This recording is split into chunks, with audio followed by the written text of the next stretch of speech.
Now a certain man was sick, Lazarus of Bethany, the village of Mary and her sister Martha. It was the Mary who anointed the Lord with ointment, and wiped his feet with her hair, whose brother Lazarus was sick. So the sisters sent word to him, saying, Lord, behold, he whom you love is sick. But when Jesus heard this, he said, This sickness is not to end in death, but for the glory of God, so that the Son of God may be glorified by it. Now Jesus loved Martha and her sister and Lazarus. So when he heard that he was sick, he then stayed 2 days longer in the place where he was. Then after this he said to the disciples, Let us go to Judea again. The disciples said to him, Rabbi, the Jews were just now seeking to stone you, and are you going there again? Jesus answered, Are there not 12 hours in the day? If anyone walks in the day, he does not stumble, because he sees the light of this world. But if anyone walks in the night, he stumbles, because the light is not in him. This he said, and after that he said to them, Our friend Lazarus has fallen asleep, but I go, so that I may waken him out of sleep.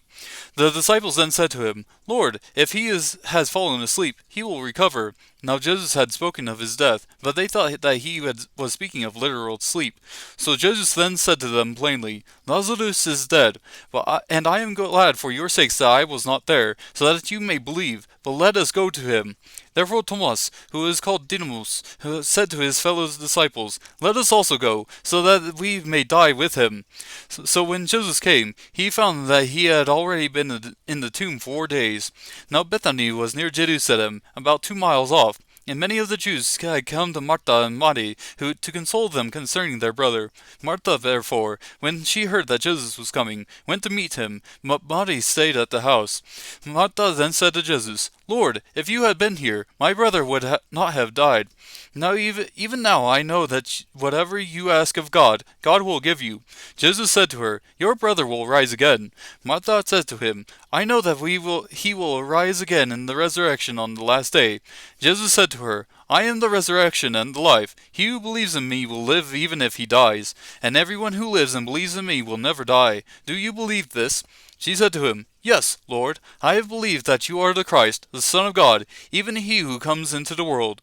When she had said this, she went away and called Mary her sister, saying secretly, The teacher is here and is calling for you. And when she heard it, she got up quickly and was coming to him. Now Jesus had not yet come into the village, but was still in the place where Martha met him.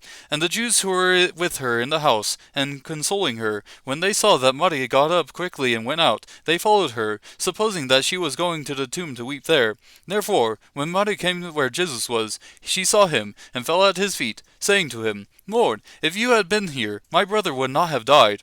When Jesus therefore saw her weeping, and the Jews who came with her also weeping, he was deeply moved in spirit and was troubled, and said, Where have you laid him? They said to him, Lord, come and see. Jesus wept. So the Jews were saying, See how he loved him. But some of them said, Could not this man, who opened the eyes of the blind man, have kept this man also from dying? So Jesus, again being deeply moved within, came to the tomb. Now it was a cave, and a stone was lying against it. Jesus said, Remove the stone. Martha, the sister of the deceased, said to him, Lord, by this time there will be a stench, for he has been dead 4 days. Jesus said to her, Did I not say to you that if you believe, you will see the glory of God? So they removed the stone. Then Jesus raised his eyes, and said, Father, I thank you that you have heard me. I knew that you always hear me, but because of the people standing around I said it, so that they may believe that you sent me. When he had said these things, he cried out with a loud voice, Lazarus, come forth. The man who had died came forth, bound hand and foot with wrappings, and his face was wrapped around with a cloth. Jesus said to them, Unbind him, and let him go. Therefore many of the Jews who came to Mary, and saw what he had done, believed in him. But some of them went to the Pharisees and told them the things which Jesus had done. Therefore the chief priests and the Pharisees convened a council, and were saying, What are we doing? For this man is performing many signs. If we let him go on like this, all men will believe in him, and the Romans will come and take away both our place and our nation.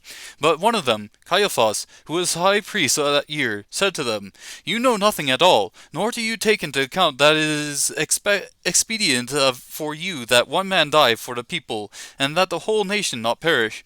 Now he did not say this on his own initiative, but being high priest that year, he prophesied that Jesus was going to die for the nation, and not for the nation only, but in order that he might also gather together into one the children of God who were scattered abroad.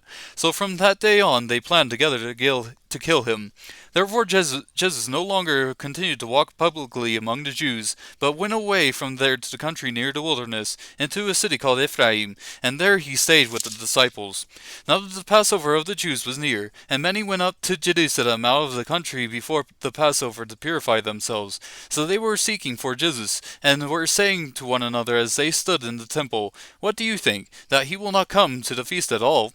And now the chief priests and the Pharisees had given orders that if anyone knew where he was to report it, so that they might seize him.